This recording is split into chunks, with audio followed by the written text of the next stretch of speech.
நல்லா மொறு மொறுன்னு வடை செஞ்சால் யாருக்குங்க பிடிக்காது. அந்த வடையவே ரொம்ப ஹெல்த்தியாக வாழைப்பூவை வச்சு எப்படி செய்யறதுன்னு பார்க்கலாமா?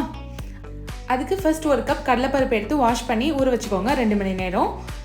இப்போ ஒரு மிக்ஸி ஜாரில் 1 ஸ்பூன் சோம்பு, 2 பல் பூண்டு, ஒரு 2 சின்ன துண்டு இஞ்சி, ஒரு காஞ்ச மிளகாய், ஒரு சின்ன துண்டு பட்டை இதெல்லாத்தையும் சேர்த்து நல்லா பல்ஸ் பண்ணி எடுத்துக்கோங்க. இப்போ நம்ம ஊற வச்ச கடலைப்பருப்பை சேர்த்து நல்லா இந்த மாதிரி குறைன்னு அரைச்சி எடுத்துக்கோங்க. இதோடவே அரை வெங்காயத்தை பொடியாக கட் பண்ணி சேர்த்துக்கோங்க. கொஞ்சமாக கொத்தமல்லி, அப்புறம் க்ளீன் பண்ணி வச்ச வாழைப்பூவை பொடியாக கட் பண்ணி சேர்த்துக்கோங்க. தேவையான அளவுக்கு உப்பு சேர்த்து இதை நல்லா இந்த மாதிரி மிக்ஸ் பண்ணிக்கோங்க. இப்போ நம்ம ரெடி பண்ணி வச்ச மாவுலேருந்து சின்னதாக இந்த மாதிரி ஒரு உருண்டை பிடிச்சி எடுத்துக்கோங்க. 2 கைக்கும் நடுவில் வச்சு நல்லா இந்த மாதிரி ப்ரெஸ் பண்ணுங்கள். நல்லா வடை ஷேப்பில் வந்துடும். இதே மாதிரி எல்லா மாவும் எடுத்து வச்சுக்கலாம்.